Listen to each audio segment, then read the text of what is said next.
Hello, and welcome to the Vicars Watch Dibley, the podcast where three priests link our stories to those of the Reverend Geraldine Granger and other TV vicars. I'm Jenny. And I'm Ruthie. This episode, we're talking about the episode Handsome Stranger, which is where we finally meet Harry, who turns out to be the love of Geraldine's life. Spoiler alert. And we talk about meet cutes and all the things going on in the village and the delicious person who is Harry.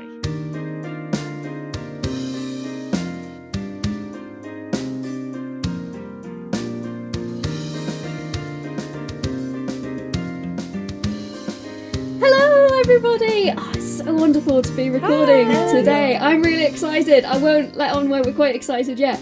But how are we all doing? Very good. Yeah, I've had an interesting week. It's been challenging in some ways, but I've got my nails done, so I feel a fancy lady.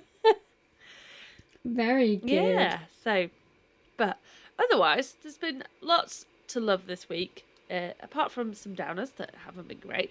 I'm away at my in-laws at the moment, which is lovely, and my sister-in-law is here with her son, who is only 10, 11 weeks old, so he's so small and snuggly and cute and squishy. And I also went and saw my brother and sister-in-law this week and their son. So I've had a lot of time with my nephews, and my son's had a chance to play with them, and it's been good cousin time. So that has been wonderful. That's lovely. How about you, Jenny? Really? Yeah, things are good. It's definitely wedding season for me. So, I've been loving loads of weddings, confetti basically everywhere. Although something that really made me smile today was that I was putting into my new digital diary, trying to upgrade myself for the 21st century, some important anniversary dates. And I thought, I'll put in my anniversary ordination date. But I couldn't remember exactly the date in 2016. So I wrestled back through my photos on my phone to find the date. And the night before I was ordained, I took a selfie of me watching the Vicar of Dibley, probably to send to someone with like this massive cup of tea. Then I was watching the Vicar of Dibley preparing for this, and then I saw that and I was like, that's really cute. And it made me just smile and think how life is funny and comes full circle. So wedding fever and Vicar of Dibley fever. This episode today as well brings back so many memories for me, which I'll hopefully be able to share a few of them with you. Which episode were you watching? Can you remember? No, I can't tell. Ordination. It's a still of Geraldine in this particularly it's like a blue floral dress. I'll send it to you later, see if you can discern. Oh, yeah. It could be a challenge for us. A little competition. Yeah, cutie. Very How about nice. you, Kate? What have you been loving this week? Well, for you it's wedding season. For me, June is funeral season, apparently. Literally in June, just at the moment, and my goodness, I hope this does not expand, I have 4 burials of ashes and 1 funeral. Wow. Just in June. That's usually just my week. Bless you. No, I'm just kidding. Oh, bless you. And also, I have a burial of ashes on my birthday, and I've already done baptism on my birthday. So the way I'm thinking about it is all I've got to do now is do a wedding on my birthday. And You've got the 3. I'll have the 3.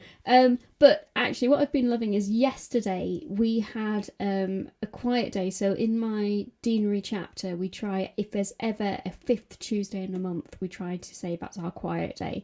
So yesterday morning, because today's Wednesday, yesterday morning I led Teze prayers for my colleagues, and it was really lovely using the order of service for daily prayer from Teze themselves. Lots of singing, and then a pilgrim who was walking our pilgrimage route popped in, which was really lovely. Oh, that's nice. And then I spent the rest of the day walking Millie, and she was really happy in the churchyard, and also doing some mission planning and mapping. I've got this really big corkboard in my dining room, and I was just kind of playing around with pieces of paper and all my ideas on pieces of paper and kind of adding order. So that's something I've been Sounds doing. lovely. That's Awesome. The corkboard in your room looks slightly like, you know that meme about the conspiracy theory with the guy who's pointing at stuff and all the like red string between different things. That's what your corkboard looks like. Yeah, the old version of my mission board had lots of pieces of string connecting ideas together. I've reorganised because it was fantastic, but it was very chaotic. My new one is a little bit more ordered. Okay, looks less like a conspiracy theory on a board. Yeah, less like a conspiracy theory board. Yeah. Wonderful. Well, let's press on with what we're going to do today with all those happy thoughts in mind. I think it's fair to say that we've all been waiting for this episode literally from the beginning of this podcast, am I right? Yeah, okay. Something about happy ending that these babes just love. Today we are looking at season 4, episode 3, Handsome Stranger. And it's the one where we meet the delicious Harry. We're going to unpack the episode in its entirety. But just set the scene for us, Ruthie, about where we find ourselves, because we've had a look at a couple of episodes of season 4 already, right? So these next 2 episodes, called Handsome Stranger and The Vicar in White, were like a little mini series, and it comes a while after the last episodes, kind of chronologically, apart from the comic relief ones. So last time that we kind of see Vicar of Dibley was the Merry Christmas and Happy New Year episodes, which the Merry Christmas one is where she gets very drunk at midnight mass, and the Happy New Year is the speed dating episode. So we're coming from that and meeting a handsome stranger in the end. But as always, we start in the parish council, and we're hearing from Jim, who has appeared on a TV show that was very big when this came out, which was Deal or No Deal. Deal or No Deal. I couldn't remember either. Deal or No Deal. Which the title of which is just built for Jim, isn't it? To have a gag around. Absolutely. So and the gag is about, if you've never watched it, fair enough, but you have to decide whether you want your box, and you either say deal or no deal, and there's a cash amount in the box. And so, of course, Jim with his no's says no deal, and ends up with 10p as opposed to £1 million. Yes. And you can see the gag building and building and building, because it was hosted by someone called Noel Edmonds. So we get Noel Edmonds. And this is the introduction to the episode, and then we start to hear a bit about what's been going on in village life since we were last in Dibley, and it appears it's become more of a commuter village, and there's been a lot of newcomers, and Geraldine isn't particularly happy about this.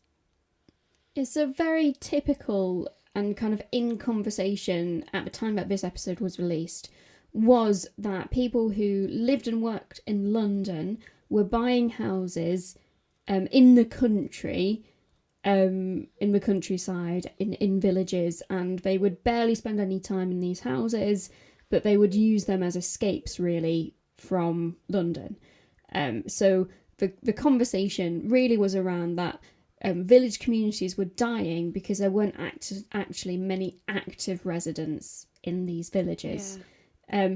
And so you see it if you read even like romance novels from that time period as well, there's lots of these stories about, a handsome stranger has moved into one of these houses in the village and no one's seen him before, then he suddenly turns up. I have one such story. It's not quite the same though. I have a house near one of my churches which is owned by people in London and I never see, and I desperately want to meet, not because they're handsome strangers, but because he's he's a retired priest, or he will be retiring. It's a home he will retire to. Great. And I desperately want him to move in. What, so you can have an extra pair of hands for Sundays? So I can have an extra pair of hands. So in my role, as a rural pioneer priest, I have a particular mission stream focused, which is looking at welcoming newcomers to our communities and to our churches. I think potentially the conversations are slightly different. So whereas in our Vicar of Dibley episode, we're looking at what I would call weekend country houses for people who work in London, I think what we see more, at least where I am, is it's more commuter housing. So people who are working in Hereford but they live out in the village, so they are still in kind of near enough that they're coming back every night and they're spending their weekends and their free time in the village, but they are new to the village and they aren't part of the village culture. They don't necessarily know, some of them don't even know that there's a pub or there's a church or a post office. And the challenge is, how do we help these people who are moving into our villages feel like part of our village community, but also how do we help the long-time residents of our villages cope with the changing shape of our village community. So it's similar but different conversations to what Geraldine is having in this episode. Yeah, because they then talk in the parish council, don't they, about there's nothing going on anymore. And so Geraldine says that she's starting an art class and a book club. And then Hugo comes up with the suggestion that, well, with all this activity going on, let's do a parish newspaper. Do you have a parish newspaper, Jenny? We have a newsletter, which we do in-house every month, usually just like a double-sided A4. We used to have a full-on magazine, but unfortunately, after about 50 years, actually, we had to end it just because we didn't have people coming through. But we've got a very popular parish magazine, so the church gets to put its kind of update services events in there. But yeah, our newsletter has really kicked off in the last year, probably. Keeps everyone up to date with things that are happening, and I put in a little paragraph from me on something jolly I've managed to concoct, and but yeah, people get to share insights and stuff. It's quite cool. What was your last article on then, Jen? Well, actually, I cheated. So my last article was for the king. So I talked about coronation and the role of the church. But the one for June, so my sort of cheat one, was I asked my curate who's coming to us in June to write a little piece for it instead. So perfect. Yeah, I got to pass the baton this time. Yeah. Yeah. Do you have something similar, Kate? I have something. It is a huge production. I think it's kind of another level. So our parish magazine isn't really, it's a local magazine for not just my benefice, but the next door benefice and a few other villages as well. So actually a kind of like half our deanery maybe. And it is full of community updates, things that are happening, I am really lucky that I get to start the magazine off. I get high profile, we have our service times, and then I write something every month. At the moment, I'm working through the Lord's Prayer, kind of line by line, reflecting on what that means, kind of, because I was starting to get... last year I did loads of seasonal stuff, and I thought, I can't talk about... They'll get sick if I talk about the changing seasons again. So... actually, really, just serendipitously, the coronation coincided with the section I was writing about, Thy Kingdom Come. Oh, there you go. So that was really cool. And so it goes out, not to every resident. We don't have as high a readership as I think we could have. I think we really need to work out a way for it to go to all of our new residents as well. But it can be bought in the post offices, in the garage. It can be bought in all of our villages. It gets delivered as well, and it's not just a church activity. Yeah. It's actually produced outside of the church by a group of other people, and it's fantastic. And one thing I was reflecting on as we were watching this episode is the role of the parish newsletter or parish magazine, or local magazine, whatever you want to call it, and its importance in more rural communities for communicating what is happening. And think of things that you can get involved with. Like from this newsletter, I picked up a local veg box I can sign up for, and a community choir I could join. There you go. I think there's a fine line here, isn't there, between it just being paper and a bit rubbish and it goes immediately in the recycling, and perhaps sometimes this stuff needs to go online, again depending on your community. That just thinking about the kind of local link papers and things like that I've had through the message through the letterbox, and quite often they've just gone in the recycling. I've not read them, and I been think through those battles. it is true. They really do appeal to people, I think, at particular stages and seasons of life. And although hopefully, our big magazine is posted for free through everyone's door, but people have commented to me before, oh, yeah, we will, like, if I say, oh, it's in Barton today, blah, blah, blah. And they say, oh, yeah, we just goes in the recycling bin. And it's like, oh, it's such a shame. I wonder if one of the differences is whether or not it's free or paid for, because ours you have to subscribe to it, and it's literally like £5 a year. It's not breaking the bank.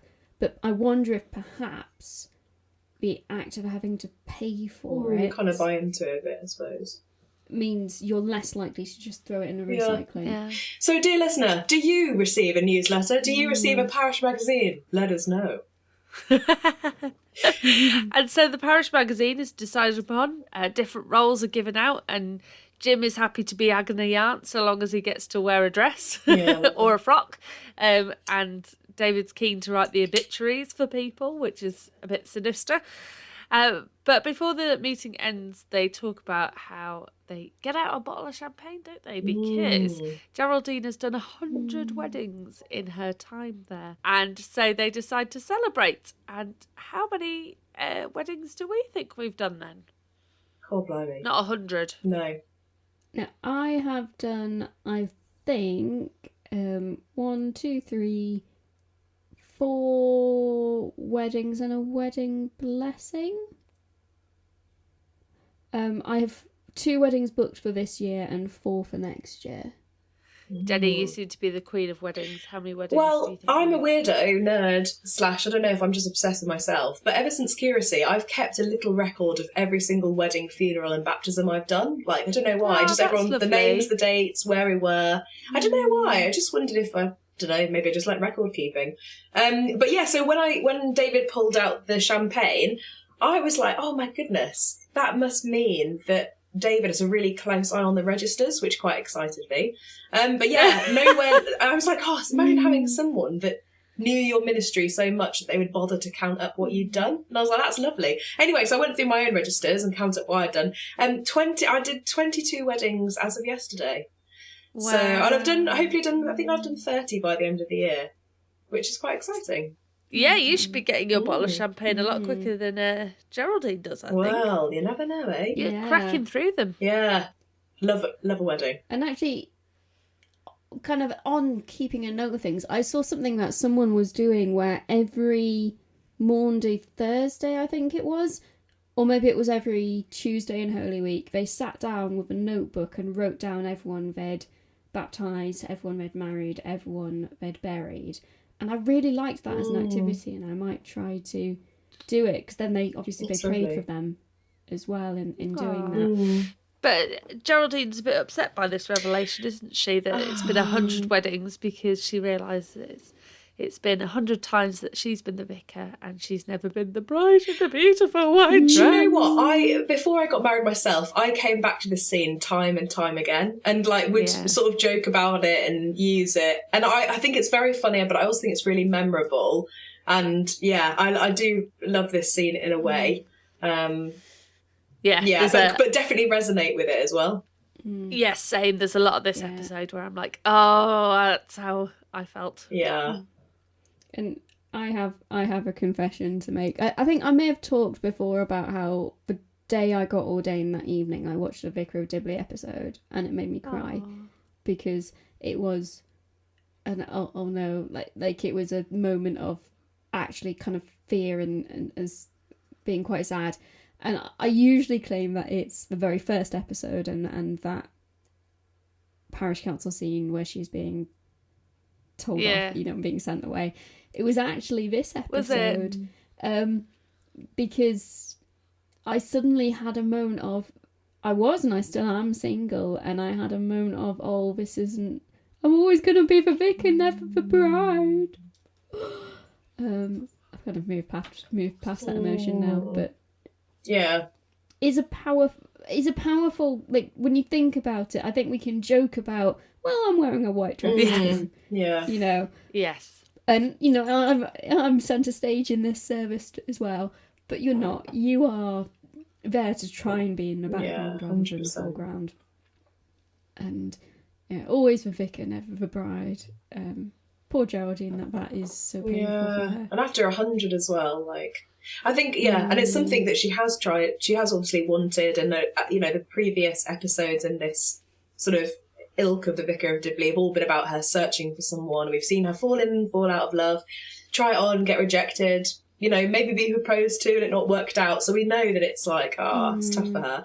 And actually, I have to say, thinking about what you've shared, Kate, when I talk to women, about young women especially who are exploring vocation, I think one of their big questions, concerns, and the things that they want to talk around often is, well, what about marriage and family life? Has it been done? What do you know about it? How does it work? Which is kind of sad that it's not just a given that, of course, that will be the case. But I guess in the world of work generally, actually, there's not a lot of space for women to have a family and also to continue in their careers, let alone when your life is your vocation. It's a very public ministry. It's all hours of the day and night. It looks very different. And so it's interesting. It comes up a lot. It's definitely one of the biggest anxieties I think that young people exploring calls to ordination have about getting ordained. How will this affect my romantic prospects? If that's important to you, then it's always going to be an important question. But I distinctly remember when I first started hearing the call to ordination, I was 16-ish, and I remember saying, I don't want to be like the Vicar of Dibley because no one will ever marry me. And that is something, that's something I've coped with, I've moved on from, I've grown, I've matured, whatever.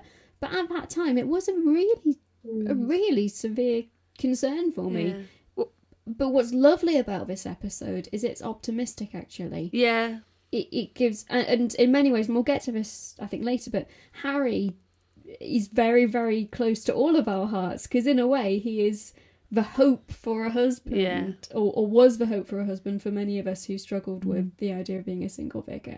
Well, that's, what goes on in this episode, and I think I watched this when I was thinking about ordination, and I've said before about the first meeting that I had when I was 17. The lady said to me, you do realise you'll never get married or have children, which is quite a brutal hit for that. Oh man. I know. And so this was the kind of episode that held on to hope for me, of going, maybe I'll have a meet cute like Geraldine has with Harry. And I mean, Geraldine's in her middle-aged I was going to say middle ages. Geraldine is middle-aged by the time she gets to this episode, and she meets the handsome stranger. Can I just chip in though? Before she meets the handsome stranger, in this scene, Owen says, "I'll marry you, Dolly Knockers." So actually, before we get to that place, should we just take a moment of thanks for Owen, because I think that line is an absolute belter and I love him. It's great. Yeah. And she has had many in a proposal in this. Wow, this series. Indeed. Yeah.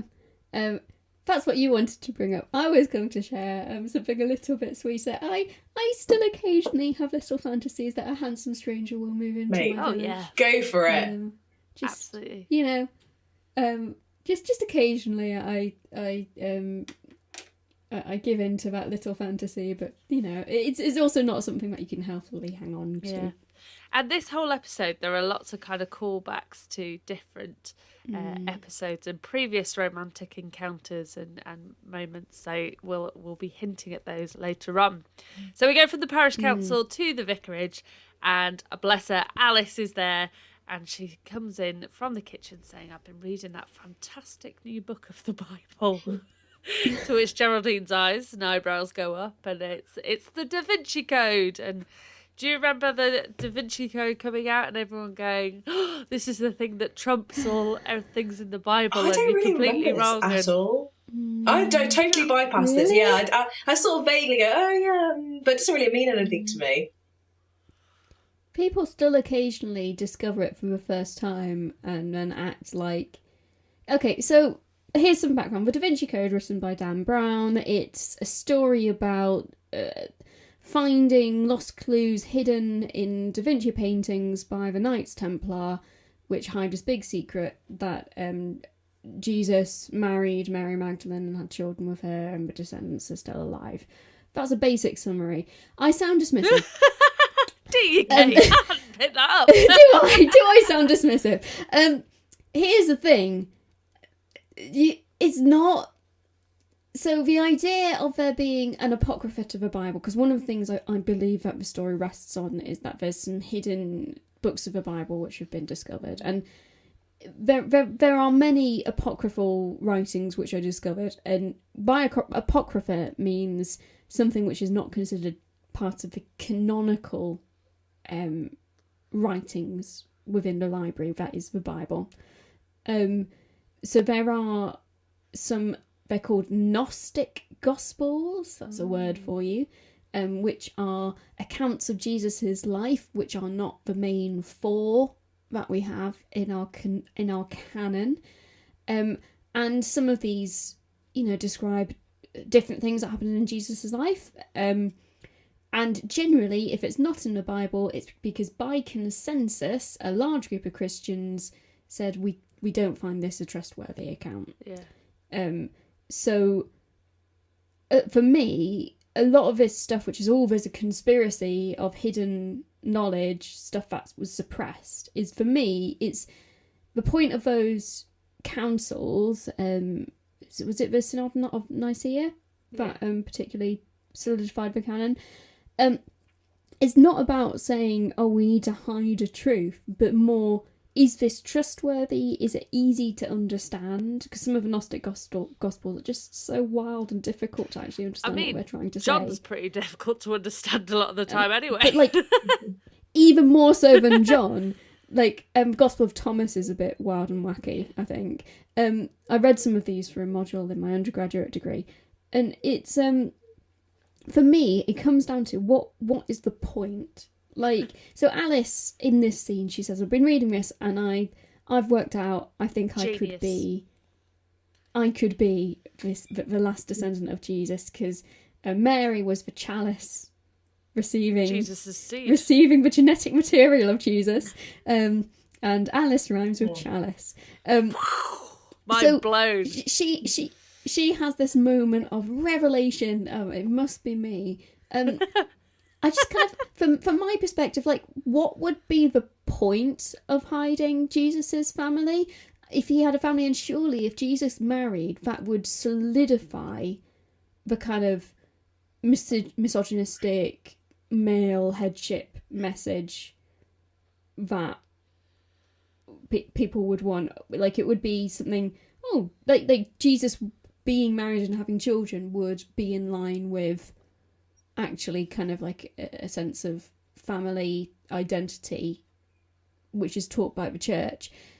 So from my perspective, I can't see why the church would suppress that information. I just love how Alice says about, well, why do you think I've had so many children? Geraldine just shouts, because you don't know how condoms work. She gets quite angry. Yeah.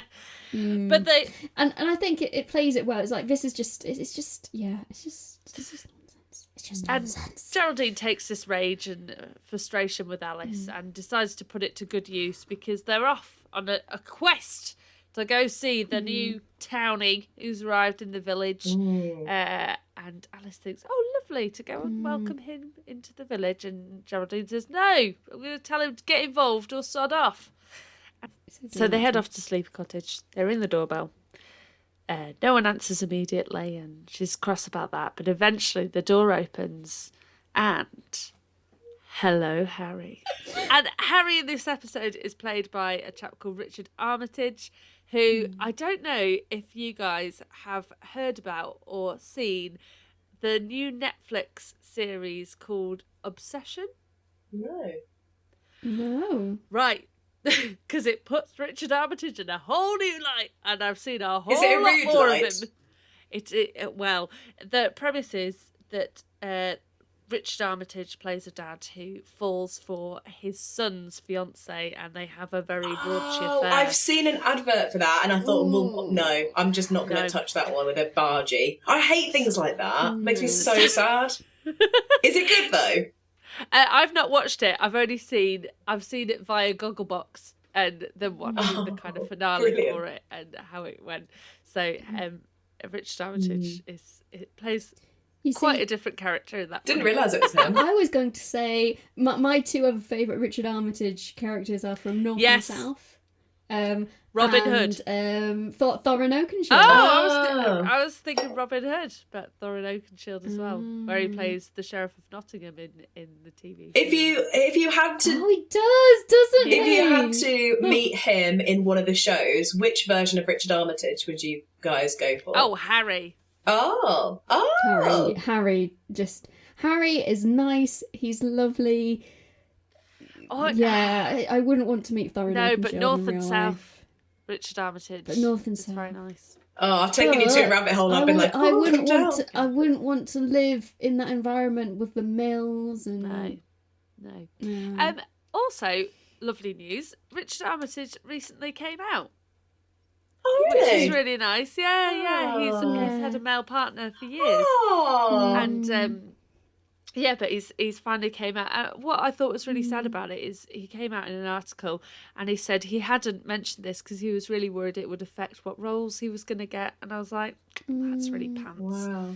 But there you go. Oh, Fun lovely. fact about Richard Armitage. Nice.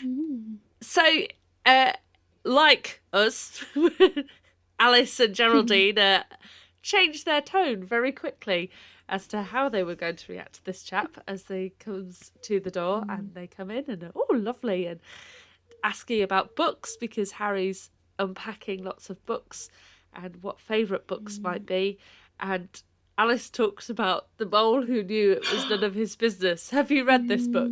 Yes. So, as I've mentioned before, I've totally been obsessed with the Vicar of Dibley all my life. And actually, for my friend's birthday, I bought him this book. And then for my birthday, he bought me this book. And it's actually such a good book. So I totally commend story. Alice's love for it and would recommend it myself. The story of the little mole who knew it was none of his business. It's actually probably on my shelf somewhere. I'm just looking around. See if I can find it later. It's very good. And Harry talks about how this welcome he's received of people actually coming over and knocking on his door and coming in and saying hello to him. And he talks about how, having lived in the town for years and years and years, he never met his neighbours, but then he's moved to the country, and as he's unpacking, people have come over and said hello. And I just want to say how real this experience is. You know, I lived in the town for ages, barely knew my neighbours, but when I moved here, within like a couple of days, I'd received, someone came around with some tomatoes, someone brought around a basket of fruit. Aww. You know, like, people actually came to say hello to me. Maybe it's because I'm a vicar, but I think more it's because people want to meet their neighbours. That's lovely. Yeah, there you go. And there's a bit of a flirting going on over this talk of books and what they might love. And I had to research what Jill's gymkhana was because I didn't actually know what the word was. I'd never heard of gymkhana I bought that before. book for a friend as well. Did you? Yeah. Anything Vicar of Dibley related, to be like, oh yeah. It's like a children's book about horses, isn't it? Yeah, about yeah. show jumping and yeah. I had no idea. So funny. And Geraldine does a move which I've definitely done before, where she tries to assess where Harry might be with maybe faith and religion and stuff like that, because she says, oh, books-wise, I quite like the Bible, and he goes, oh, a bit far-fetched for me. He goes, fair enough. And you hear Christian disappointment flourish throughout the land. Oh, he's not one of us. Yeah. Have you done this kind of thing of, like, not necessarily with romantic partners, Oh, yeah, 100%. trying to meet friends and going, not necessarily admitting immediately that you're a vicar, but just trying to say, oh, how do you feel about this God stuff? And, you know, are you immediately not going to be my friend because of this? Or As an introvert, I tend to be quite content with the friends I have.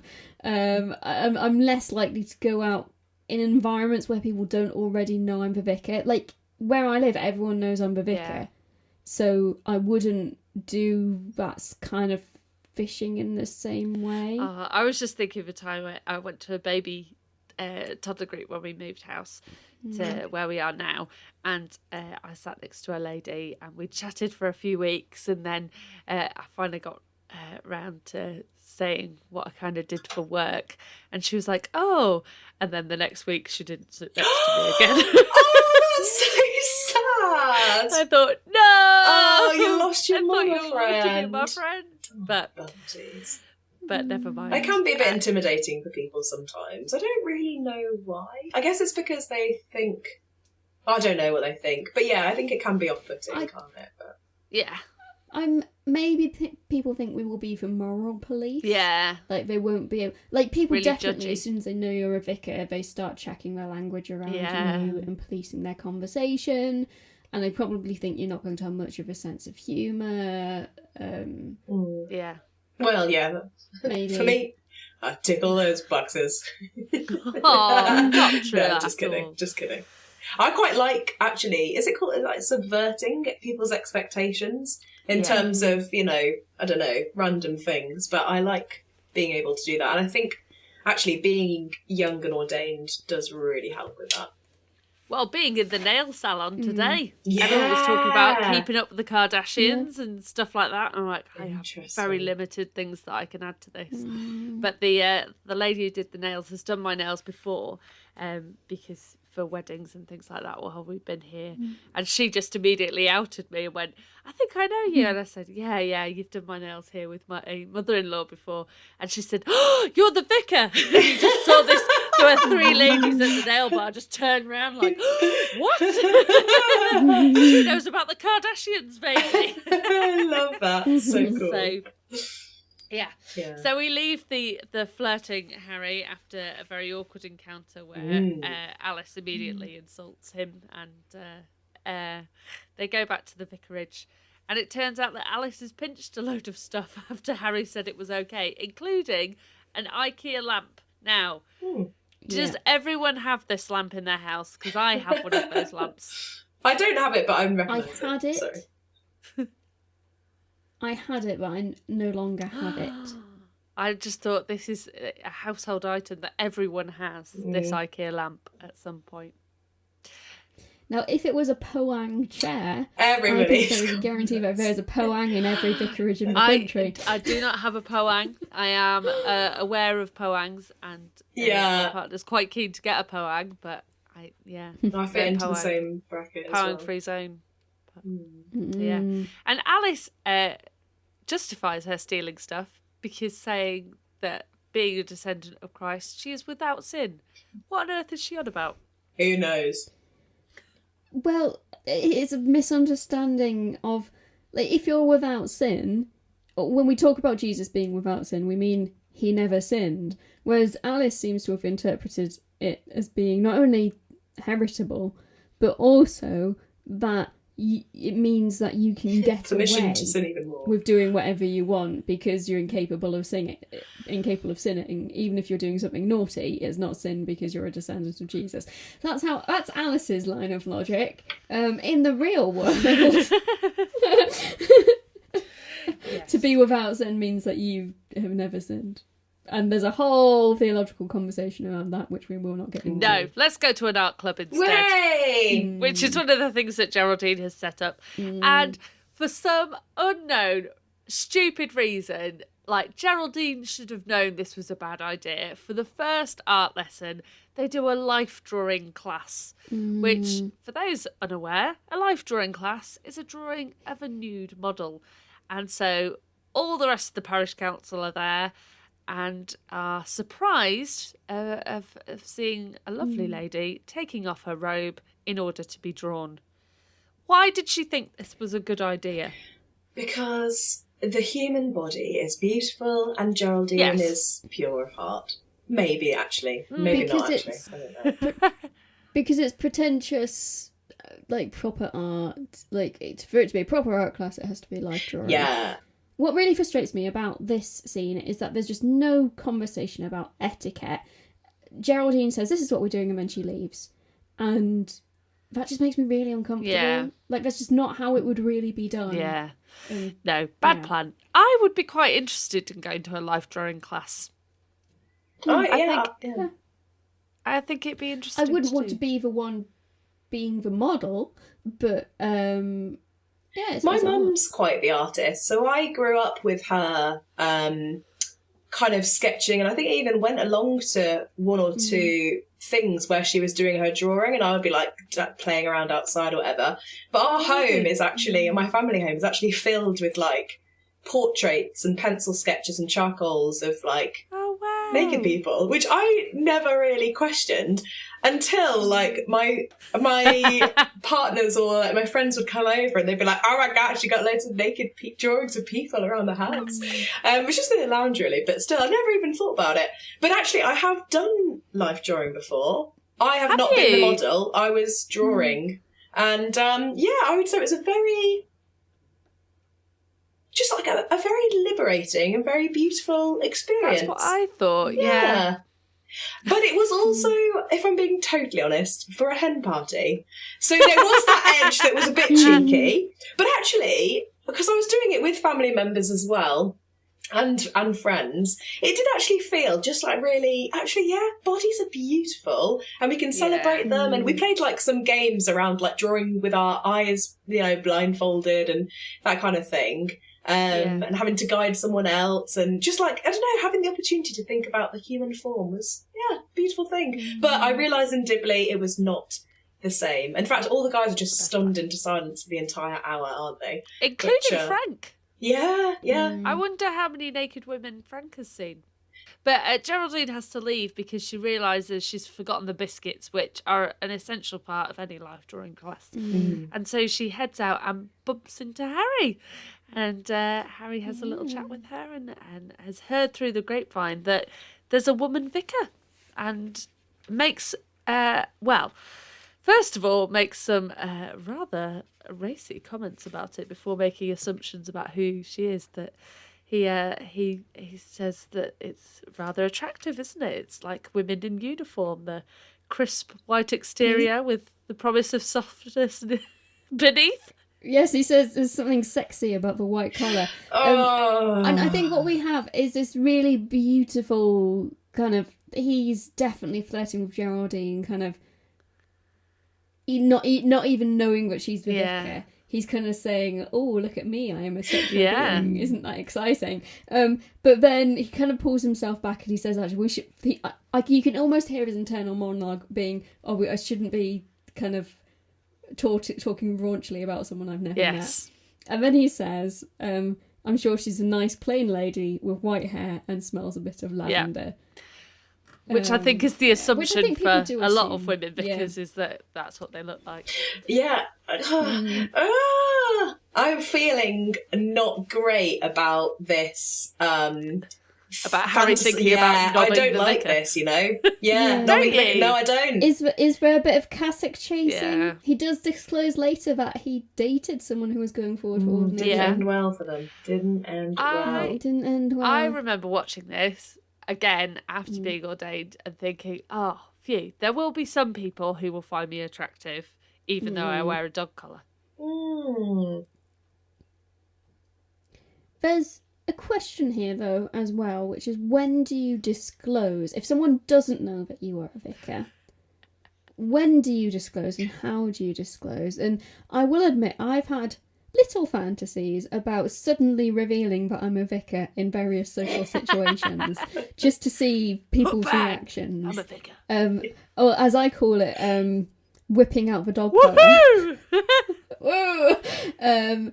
Just something about wanting, I think particularly if people are behaving a certain way and you want them to, actually you want the reaction of, oh, we just said all of that in front of the vicar, maybe we should be questioning ourselves and what we're saying. Have you ever had these little fantasies about social situations where you're just like, and by the way, I'm the vicar? No, but I have had times where I happen to be in my dog collar and everyone's like, you're the vicar, and I'm like, oh yeah, lol, hi.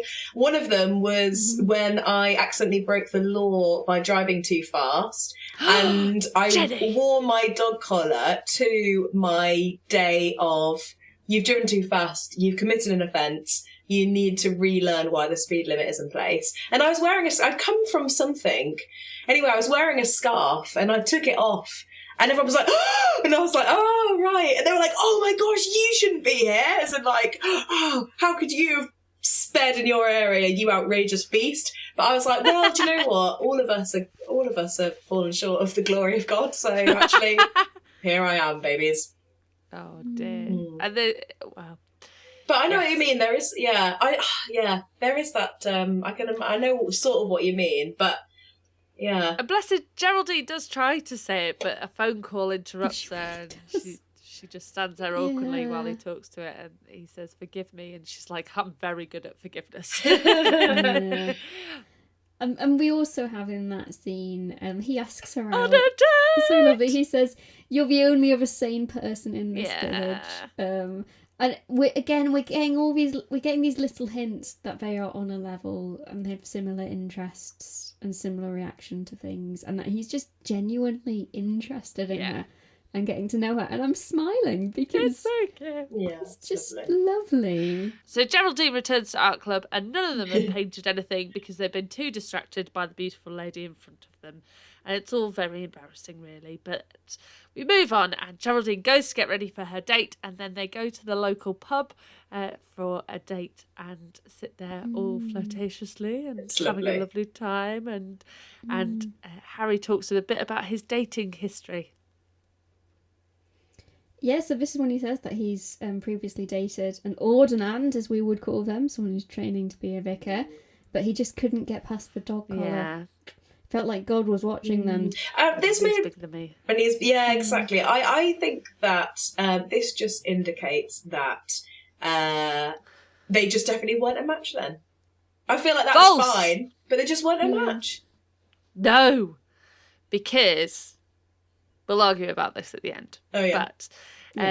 But so they're both dancing around what they do, because he also tries to test the waters about being an accountant, which Geraldine doesn't really pick up on because she's too preoccupied with testing the waters about being a vicar. Yes. So neither of them actually pick up on what's really obvious. And Geraldine and so he asks, Harry asks Geraldine if she's a teacher, and she says, "Oh, sort of." And then Hugo appears, and she stops him before he greets her. Yes, Hugo comes, and he nearly reveals about her being the vicar. What's a really lovely moment that Kate picked up is that Harry's first words to Hugo are very similar to Geraldine's first words to Hugo, where they talk about his splendid tie. And that's very cute. Yeah. But then David appears later on and completely gives the game away. And I wonder if he's heard this conversation behind and therefore has deliberately gone in and gone, "Oh, hello, Vicar. I see you're meeting our vicar. Just popping for a wee, Vicar." Good night, Vicar. It's so good. It's so great. David is beautifully protective of Geraldine in a very moving past and beyond that romantic interest that he had to something which is very family-like. Yeah. And you feel like he is trying to protect her from what happened with Simon. Yes. Maybe. Yeah. And the date continues, and she admits her faults, but it seems to have gone well because he walks her to the door and says goodbye, and she says, "Oh, what do you actually do?" And he reveals that he's an accountant, and oh dear, they've both stepped off on the wrong foot, but maybe there is a little something that might be brewing. But I think it also, the fact that he's an accountant really levels the playing field, because so far all the conversation's been Geraldine's anxiety that no one will fancy her because she's a vicar. And what this brings to light, it kind of brings us all back to earth of realising there's lots of jobs that people find undesirable for different reasons. And actually it's actually the person that's important, not their profession. Yeah. And I should have said, before he reveals that he's an accountant, Geraldine goes in from saying goodbye and says, "Goodbye, potential member of the congregation," which I believe we all disagree on what this actually means. I thought it was if you might quite like me and you might start coming along to Sunday services. That's what I took it as, but I think you two took it differently. I took it very differently. So for me, it was... So this is before Geraldine knows that he's an accountant, and I think she's still caught up in, now he knows I'm the vicar, all the romantic interest is destroyed. Yeah. So for me, that's her saying, "Oh, well, it was a nice shot. Goodbye, potential member of the congregation." Is that how you saw it? No, I see it as playful. I see it as, now you know I'm the vicar. There's obviously a thing here. So maybe I'll be seeing a bit more of you. And she wants to make sure of that, doesn't she? So she walks in, gets down on her knees in front of the portrait of Jesus and says, Lord, just in case any of this on the knees stuff actually works, please let him get a little crush on me. And then the door bangs again, and it's Harry. He's returned. And he wants information about... she's already said no to a kiss, but would like to know if what the rules might be regarding kissing. And then can I just say, as an avid fan of Vicar of Dibley since the beginning of time, I have lived my life by these rules. And would actually really recommend them, and recommend them to my friends. Whenever we're talking about, like, going on dates and blah, blah, blah, this is the rule that I would pass on. So the writers of this have really, changed and impacted my life and the people around me as well. So... And I just want to give a shout out to Harry for respecting her rules, because I think one of the anxieties potentially as a clergy person dating is that you might have a different sexual ethic to your potential dating pool, and will someone want to date you if they realise that actually part of your own sexual ethic is that you're not going to have sex before marriage, or if you like that you're going it, to wait until a put a certain ring on point it. of commitment, or whatever your sexual ethic is. And even within Christian dating pools, you might have different sexual ethics, whatever. I've said sexual ethic quite a lot now, so I'll say it again. Anyway, what's really lovely is that Harry is really willing. He likes her so much that he's willing to move at her speed. Yes.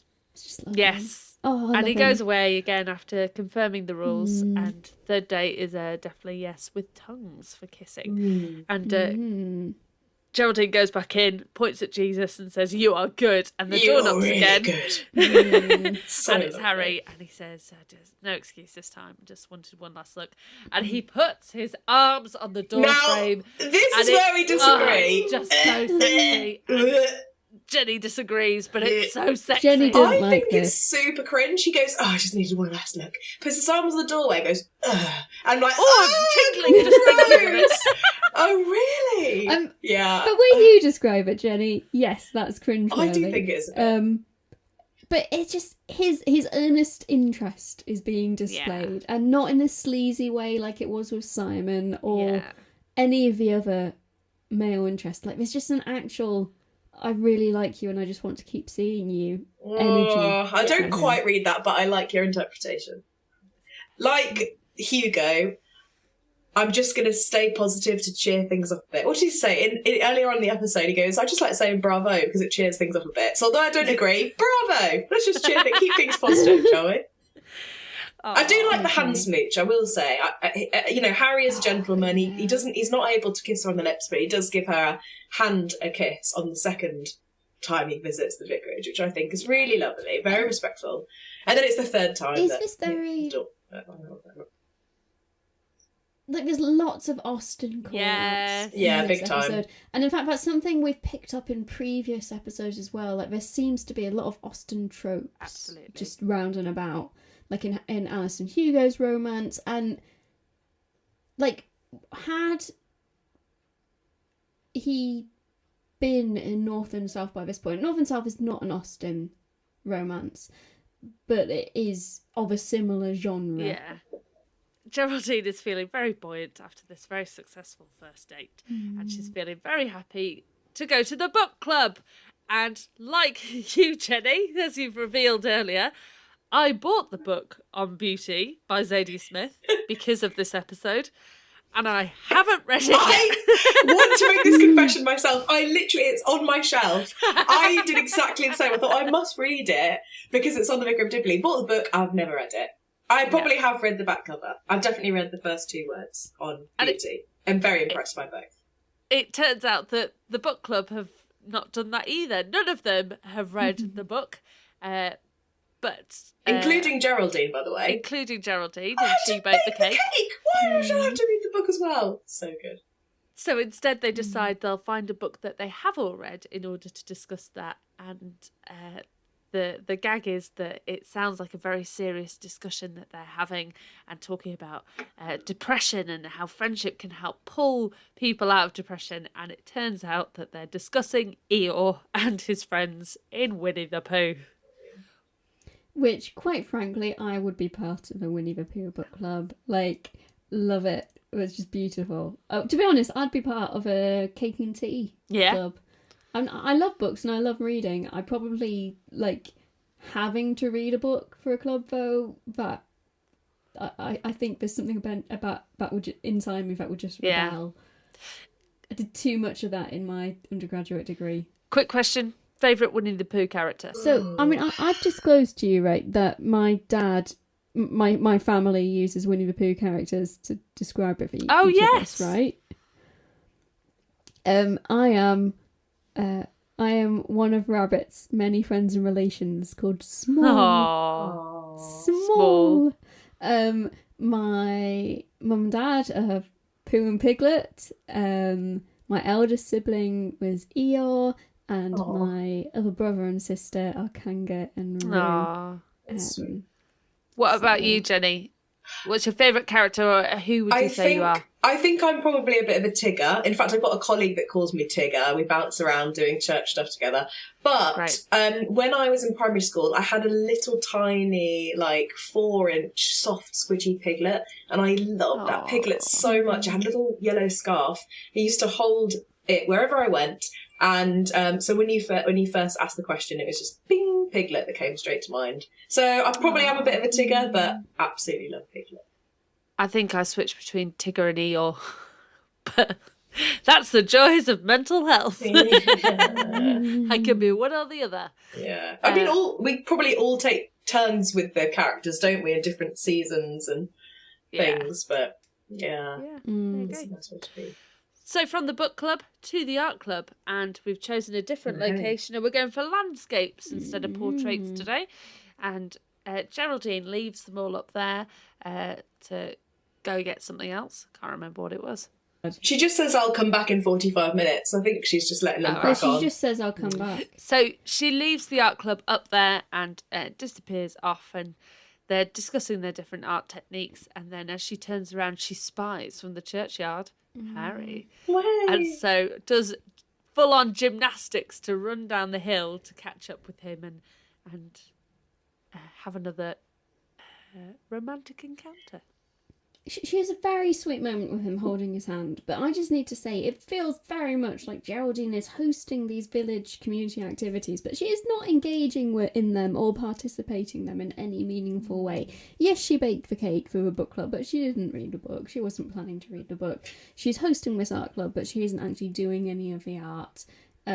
She's not doing the whole point of these sort of activities is to spend time with people, so it is actual community building. I put it to you all today that Geraldine is not any better than the townies that she's accusing of not being part of the community. Outrageous statement. I challenge you. I won't full name you for your own privacy, but I challenge you, Kate, to be a part of everything in your community and keep your sanity. And your diary with at least 1 hour for yourself. Saying. I'm saying is she is hosting these activities ostensibly to create community engagement, but she's not being part she was of probably them. hoping that I was going to say normal people, other people from outside the church would come along. I think she sees it as her job to lead, host, and to put them on, which is a big commitment in and of itself. With the hope that newbies would come along. Now that hasn't happened in this episode, but I do recognise what you're saying. Like, ideally, when you pioneer something, you need to be doing it as well. But I think for her, I think just running it, putting it on is, I think that's an A-star level as itself. I would refute your accusation that she is no better than the townies. My goodness. I'm exaggerating a little bit, but there is something about the fact that, at least for me, that she is... Yes, it's really good that she's trying to put on these activities, but she isn't really doing anything meaningful with them. I think there are things she could be doing where she is engaging more with the activities themselves. It just feels like she is very disconnected. I wonder if that's part of the role of being a vicar in some ways, that in some places you are host and you kind of enable other people to do things, but you are still slightly out of it, whether that's right or wrong, but just because of the nature of who you are in your job, that you can engage with things so much but can't fully. So, for example, if you were in, say you're in a house group as a vicar, so you led a house group as a vicar, which might be a place where you do Bible study and pray together and worship and do this kind of thing. You can kind of engage in the conversation or talk about how things are for you at the moment to a point, but actually you can't in that environment when people are like asking for prayer requests or something like that go, do you know what, I've had a nightmare with my parishioners this week, I've fallen out with my church warden, and I could do a prayer about that, because you've got to keep those boundaries. So I know this is slightly different because it's doing a kind of community thing, but you kind of have to put some barriers in place in some situations you do, too. But what you don't do is you don't necessarily say, I'm going to host a home group or a small group, invite everyone into your house, say, okay, here's the Bible passage we're going to read, I'll be back in 40 minutes, tell me how it went. Like, unless it's pre-agreed that that's actually, you are letting someone else lead and you're just providing the house and the space.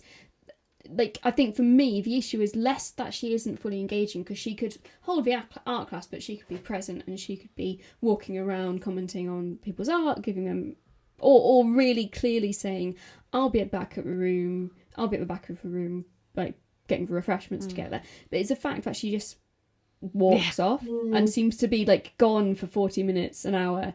For me, that's the issue, is that she's just not...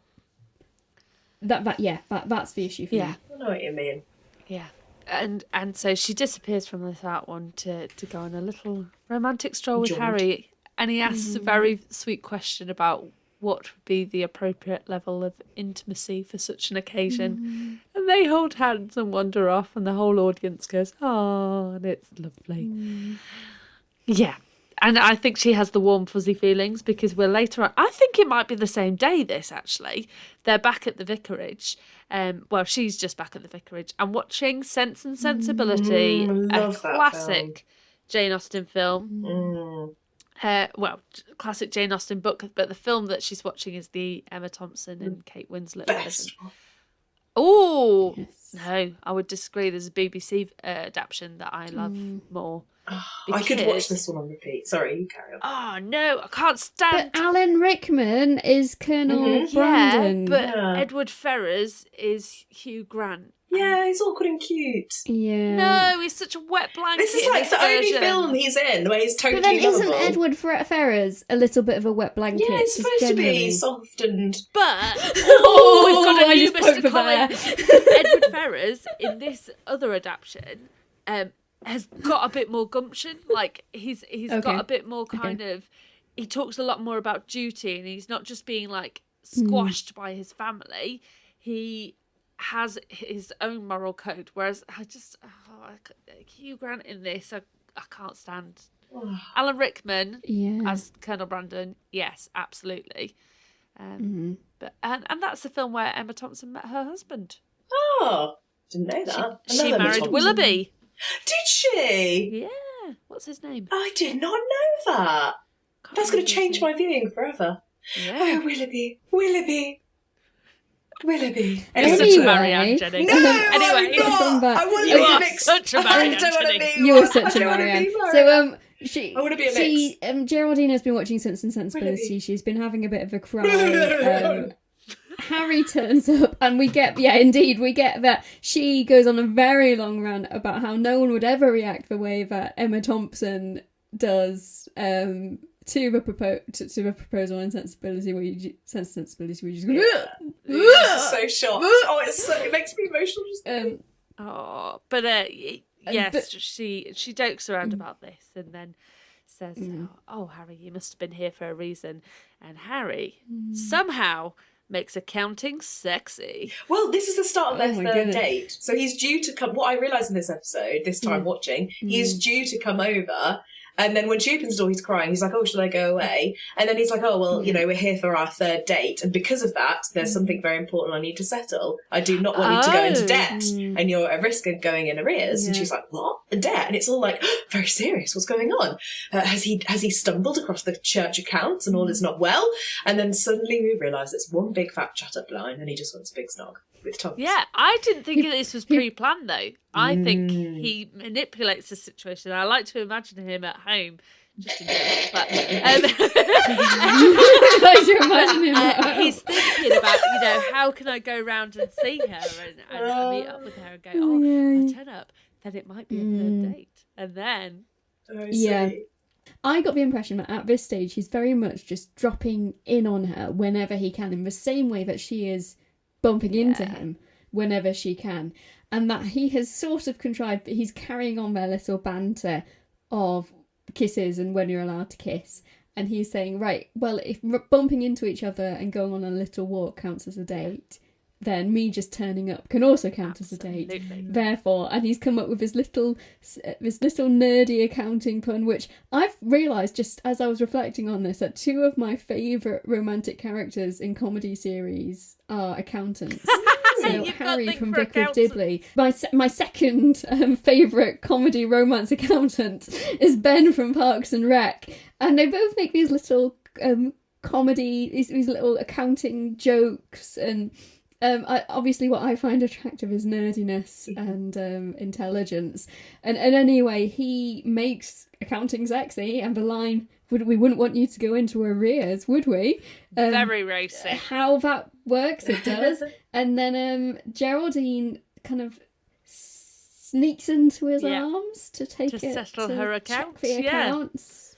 And we don't see them smooch at this point, but they clearly have a bit of an evening together, and then she sends him home, and they have a little kiss at the door, and it's very lovely.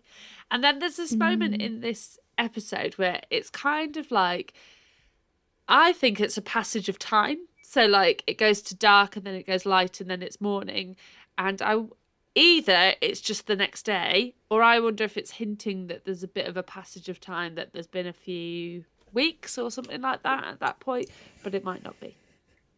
I mean, for me, it wasn't a few weeks. It was maybe a few days. Yeah.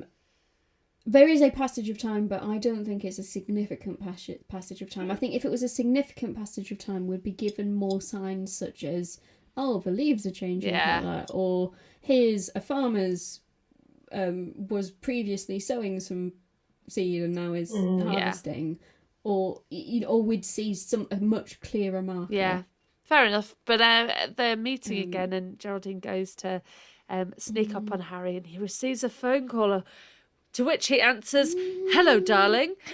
And our hearts stop and go, oh no, it's like Bloomin' Simon again with his lass in Liverpool. And she listens into the conversation and is very nervous and hears that this lady is coming over at 3, and is a bit confused about what to do. And so she goes back to the vicarage and is having a bit of a chat with Alice, and Alice recalls the time that she jumped into the puddle trying to impress Uncle Simon, linking forward. And Alice is asking about how things are going with Harry, and in particular if he has parked his purple Porsche into her parking space yet. Outrageous. They're both wearing purple in this scene as well. Oh, a very purple scene. It's a very purple scene. And then Geraldine realises the time and realises it's close to the time that this lady is about to arrive, and so she wants to disappear off.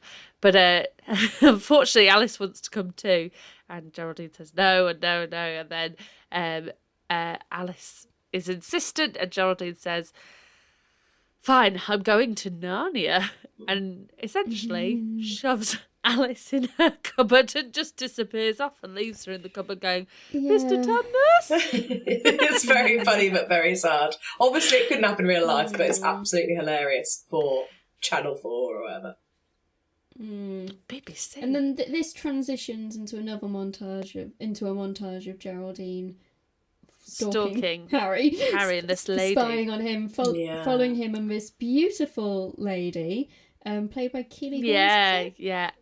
And it's very much, or at least to me, it felt like an inverse of a montage we had with Simon, where we had this performative love montage between Geraldine and Simon, whereas this is more Geraldine being on the outside and of that, watching and trying to assess things. I am fully convinced that the music used in this DVD version is different to the music that was played in the original. I am certain of this, and I've not fact-checked it, but I will fact-check it, that I remember the music being very different. And as they're going on these walks, and these two are arm in arm, we disagree about whether... we should come back to this, shouldn't we? The next chunk. Shall we describe some? They're arm in arm. They're calling each other darling and love, and they're holding hands. And he's got his hand on her waist, and he says something about we're going to go on a romantic walk. Yeah, It gets the juices flowing. Yeah. It just seems, obviously they've scripted it, haven't it? So there's no doubt in our minds that, because all of us are going, oh, maybe she's a sister, maybe she's a long, long, long lost friend that's just definitely a friend, maybe she's an auntie or a fellow accountant. But they're exactly, but it's making us absolutely sure that she is a love interest, because this is not typical sibling behaviour, perhaps. I was really hoping, and I thought in my brain, I don't know where I had this memory, but I thought that it was going to be a dog. Like when he says, I'm going to take you on a lovely number. Like, I really thought that there was going to be a dog that was just out of sight. And another classic moment happens in this where she's following them down a walk and she spots the infamous puddle from jumping in with Simon, and she wanders around it and then looks ahead and realises that Harry and the person is called Rosie is coming back this way, and she can't escape. There's no way to go, and she has to jump into the puddle. Brilliant. And I remember watching somewhere they had to do that in one take. The jump in bit, like there was only one chance to nail it, and so they had to absolutely nail it. So good. And they did. It's a fantastic scene. So, spoiler alert, turns out they're actually siblings. Oh yeah, sorry. I think I spoiled it. Yeah. Which is... You guys think this is weird, acting as a sibling? They are a bit too close. Like, you can be close to your siblings, and you could call your siblings darling, and you can tell your siblings you love them. But there's a certain amount of body language for two adults, potentially in their 40s, as siblings. Like, particularly for me, it was him describing the walk as romantic and him having his hand on her waist, which for me were, like, this is just going a little bit too far for me. I have definitely walked with my brother, arm in arm, like, my hands around their waist, but I think his arm has probably been on my shoulder and walked like that for a while. I really want a brother. So maybe I don't find it as weird behaviour, or maybe we're just weird as a family. No, I think that's really cute. But there was a particular placement of his hand which for me the just small felt... of the back, dangerous spot. Yeah, and as I said, the fact that I just keep coming back to the fact that he described it as a romantic. He says, "Yeah, let me come on, darling. Let me take you on a walk. It's so romantic here. It really gets the juices flowing." The juices flowing is an odd statement, I will admit. And all we can assume is that there is some unknown sibling banter happening here. Like they are referencing something to which we are not privy, because all families have their kind of internal languages. Yeah, and maybe the juices flowing is an inside joke. Let's hope not. And like. The use of darling, it was really interesting for me. Growing up in Cumbria, no one ever used darling, like, as a way you would refer to each other. They'd, like, love was used, even in between men, but darling was really strictly romantic partners. So anytime I visited a family who had it myself, and everyone called each other darling, I would be like, oh, what are you doing? That feels really weird. That's way too romantic for family. So... darling is a I'm thing. going to text my brother and say, how are you, darling? And see how he responds. I bet he would love that. In fact, even just you saying that, I've got a real thing with, what's it called? Like, not pet names, but like terms of endearment. If someone said, oh, hello, darling, or hi, little chicken, or hello, love, my heart goes bling. And even just you saying, I'm going to text my brother and say, hey, darling, blah, blah, blah, I was like, Lovely. There we go. The text has been sent. Hopefully, by the time we finish recording, Research. there will be a response and see if my brother finds it weird. Keep us updated. If he just sends back like a GIF being like, wow. Lol. yeah, we'll know. It really is worth pointing out that different parts of the UK, like different terms of endearment, sort of mean different things. Like even in Sheffield, people like duck was a term. Of endearment. I would say duck. I was talking about this again at the nail salon today because she, the lady who does the nails, I think she's Vietnamese, and she was saying that a client had taught her the word knob. And that you could use the word knob as a term of affection to someone. No! And so had been calling clients saying, "Oh, you're such a knob," or something like that, until someone explained it. And then I said to her about, well, in Cumbria, you could say, "All right, cock," and that would be cocker, isn't it? Or was it cock? Cock or cocker. Cocker, yeah. And that was a term. What? Yeah, I heard this. Growing up in Cumbria, it was Mara. Oh no, I had a friend who was from Cumbria and said, yeah, we call each other cock. I think Lancashire as well, they'd say, all right, cocker. Yeah, they would actually, that's true. And must be a different part of there Cumbria. you go. And I said, but yes, in general conversation. Oh, that's so naughty to tell people you can call them knob as a term of endearment. Isn't that cheeky?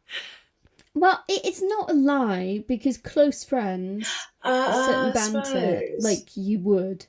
Anyway, we spent a lot on terms of endearment. Anyway, we find it like it was very deliberately written to deceive. Yeah, I feel like maybe it was pushed just a little bit too far. So we go back to the vicarage then, and Alice is still calling for Mr. Turnus.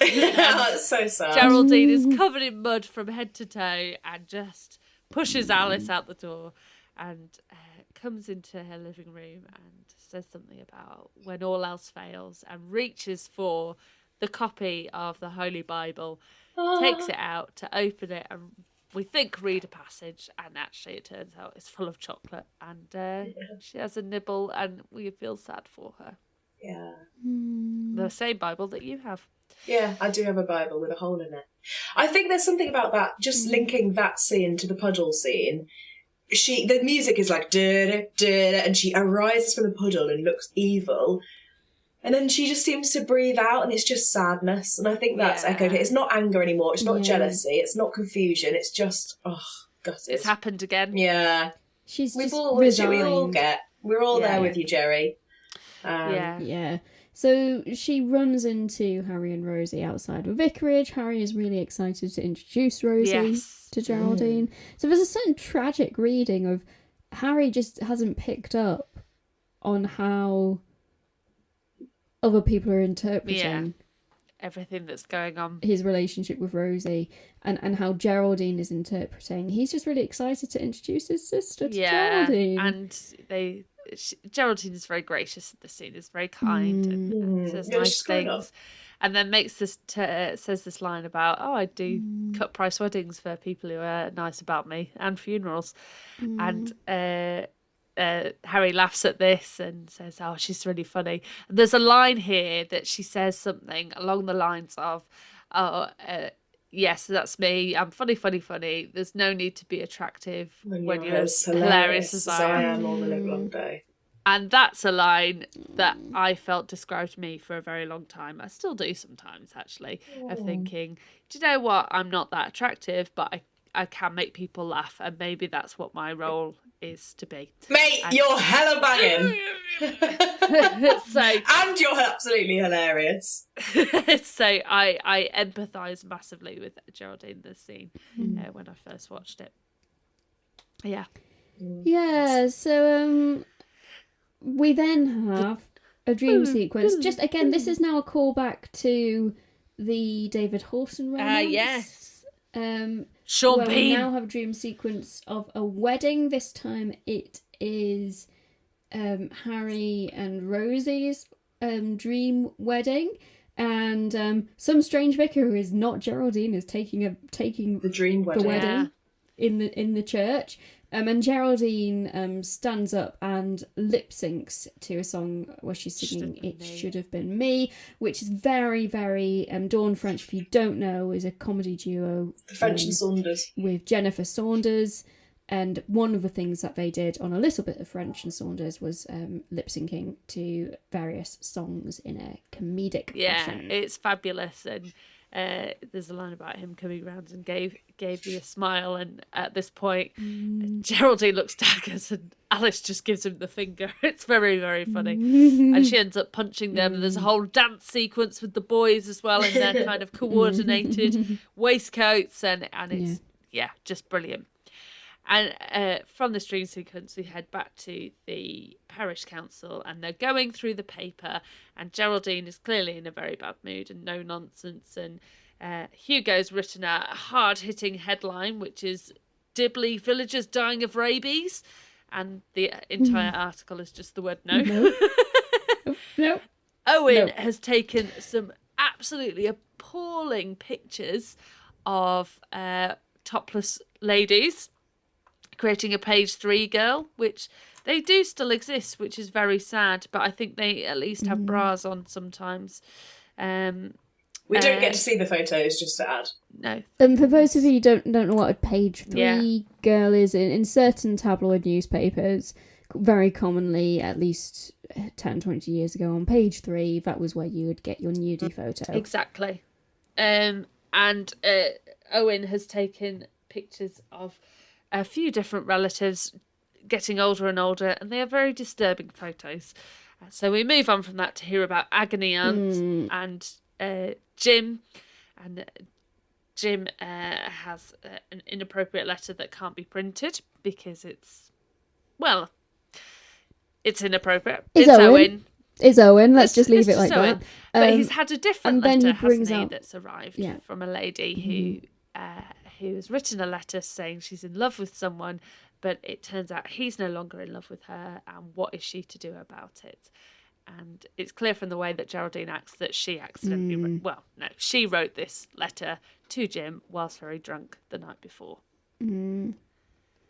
Yes, and David has some very beautiful words. David clocks immediately that it is her letter and her anxieties about Harry, where they all have seen Harry swanning about the village with this beautiful young woman after having spent lots of time with their vicar. And he essentially says, don't do anything, like don't confront him. Just, if it's meant to be, he will pursue you. And if not, he's not worthy of you. And it's better for you to be alone than with the wrong man. And there's just this beautiful words from David Horton. Again, I think picking up on the conversation that he and Geraldine had when they very almost got engaged and married, of, he wasn't the right man for her. And he's not saying this in a bitter way, but actually a recognition that she shouldn't force herself into a relationship with someone who's not right for her. Exactly. And she carries on this conversation with Alice back at the vicarage and says that she's back on the shelf, and Alice says, that's not so bad. I was left on a shelf once and it was okay. But Alice comforts her, attempts to comfort her by saying actually she's married in a different way. She's married to the village and to her job and the role and all this different kind of stuff, which partly encourages Geraldine, but I think it also still hurts. And so Alice goes and is left because Geraldine doesn't really fancy chatting. But then there's another knock at the door, and we get a call back once again to an occasion with Tristan, where we remember him appearing and asking Geraldine to marry him. And it turns out not quite the way they expected, but Harry's there at the door and comes in and asks. He wondered if she might marry him. And so she naturally makes the assumption that it's like Tristan, and she just wants he wants her to be the vicar for the occasion, and so immediately goes, right, let's get some admin done then. Do you want to get married at Christmas? It's always quite romantic, and great. Well, let's do some paperwork and write down for the band's marriage and all this kind of thing. And eventually she clocks that actually he is asking to marry Geraldine, not her Such to be a the happy vicar. moment. And the way that this is done, I just love it, where she's in this moment of pessimism saying, okay, well, these are the dates that I'm available, and he's bewildered. And she says, okay, what's your full name? And she makes a joke about his middle name. And then she says, oh, well, I hope your bride's full name isn't unfortunate. He says, well, I don't know her full name. And she says, well, what's her name? He says, well, Geraldine? Great. Yeah. And that moment of realisation, it's beautiful. At this point, I was making such happy noises that my little dog Millie perked up and jumped up, and I picked her up and I danced with her. It's so lovely, isn't it? So and much. She is absolutely thrilled and over the moon and runs over, and it's revealed that actually Rosie is the sister, and they've been chatting together trying to work out if this is too soon or too rash and everything, but actually he's decided he must follow his heart. And of course, she makes the noise of blah, blah, blah, blah, blah, like Sense and just Sensibility. As she teased. Yeah, and then she runs off. She runs to Rosie and gives her a big snog on the face as a thank you. She runs into the church and rings the church bell. She's so excited. And then runs back in. And just to clarify, you're definitely asking me to marry you. You, Harry, want to marry Geraldine. And it's a yes. And he has perched himself on the kissing arm of the chair, so he's ready to be at the correct height for Geraldine, and they have a smooch, and she's engaged. It's so and good. That's where the episode ends, with a teaser for us that the next episode is a wedding.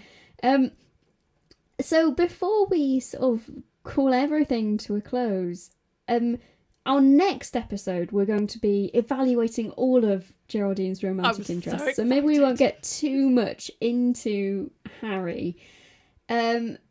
Except, I mean, I love Harry so much, but I do want to call out that a lot of this episode and his introduction was deliberate comparisons to her previous other romantic interests. And to a certain extent, it feels like Harry is defined by not being those other men. But we do have some beautiful hints of him being of a mind with Geraldine, of them having shared interests. Yeah. But is everything moving a bit too fast? I mean, it is quite fast.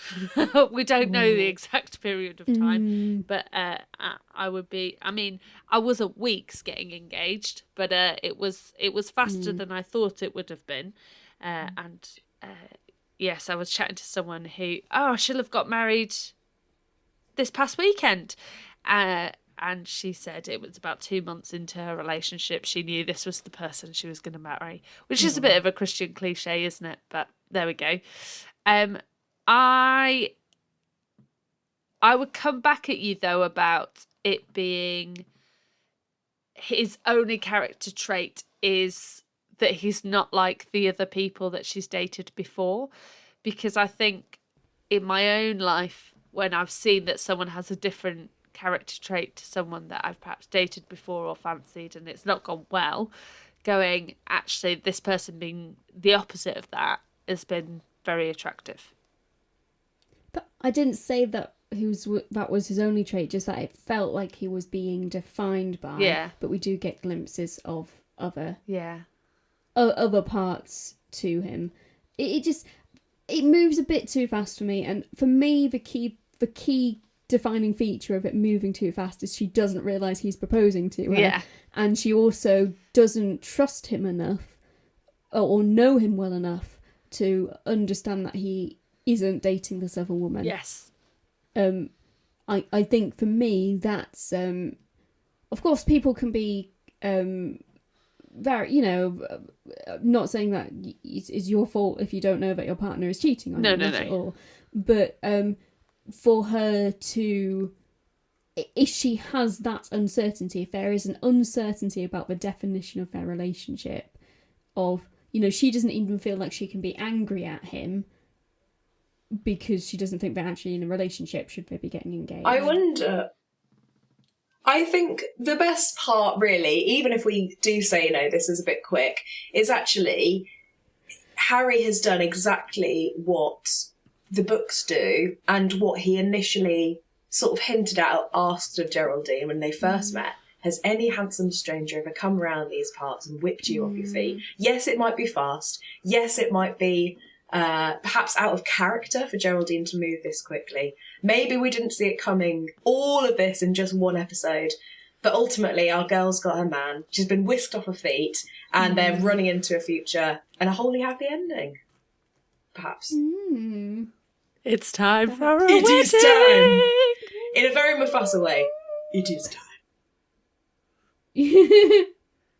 It's so exciting, and I think it's an interesting reflection that this is where the writers of Vicar of Dibley feel Geraldine's story comes to a bit of a close, that she gets her happy ending. And yes, we get a few specials afterwards in terms of comic relief, small mini episodes and some lockdown episodes, but in terms of the story that they have to tell for Geraldine, she has her happy ending, and it's in Dibley with her handsome stranger. I think potentially as a female priest watching it, for me, the story doesn't end there, and so that's why I want to see further stories, such as, well, what is the retirement story? Do they retire to Sleepy Cottage together? Like, does he actually sell that house, or do they hold on to it and then that's their retirement house and they stick in the village together? Or what? Does he continue to go away on the weekend to London for work? And, there's all those stories which I think as a real life vicar you sort of want to know, like, how is he as a vicarage husband or as a vicarage spouse, but which we just never get answered, because actually to the average viewer that's they boring. Don't need to know. Whereas actually that's something you had to work out in your life, Jenny, wasn't it? Because you were established as vicar in the place where you were and had your vicarage and before you got married, and the natural assumption is that Chris would come and live with you, but that it could have worked a different way. Yeah, we would have had to live separately, probably, or there'd have been a big fat commute in there. So I can almost guarantee that we're promised that they have a happy ending, don't they? Like you say, the practical details, they kind of work themselves out post-marriage. But yeah, there is a lot of thinking to be done, but I can almost guarantee, Caitlin, everything you imagine that's good would have happened. Oh yes, because this is the fairy tale ending, isn't it? This is the Geraldine's happy ending, and it's hopeful. And I think that's something which defines the Vicar of Dibley as a whole. Is it's hopeful. It's optimistic that there is good in people, despite how incredibly wild and wacky they may seem, and there is good and hope in characters who you initially didn't get on with can become your greatest friends and supporters and family. And this place where you initially weren't sure whether or not you would be happy can become your home. So, final question for this episode. From the little we know of Harry through this episode and later on, do we think he would make a good vicar's wife, vicar's husband? Yes. Yes. It depends on what your definition of what a good vicar's husband would be. I know it would depend on that. For Geraldine. He would be a good husband for Geraldine, and that's what's important. However, if your definition of a good vicar's spouse is that they come to church with them and they do lots of churchy activities, I don't think Harry would do that, because Harry's not a big believer.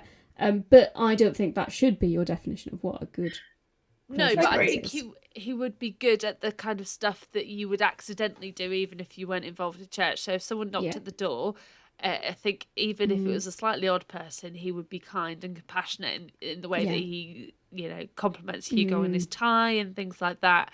That I'm sure he would cook dinner on a day that's been stressful. You've got lots of evening meetings and that kind of thing. Harry's lovely. And frankly, because he works on the weekend away, in a way that's ideal. He's there to support you during the week, but when you're at your busiest and you just need to get on with stuff, Bye. He's not around under your feet. But then also, I think he would be an incredible support for Geraldine in terms of being another sane person. Yeah. Who, like, when she feels like the world is just nonsense, she's got her this anchor of stability. I think he would also be an incredibly good boundary keeper, because we know Geraldine is not good at keeping the vicarage door closed. I think he would help sensitively establish some boundaries for her. Not like appropriate boundaries, not inappropriate boundaries. So let's get ready for a wedding. Mm. Woo!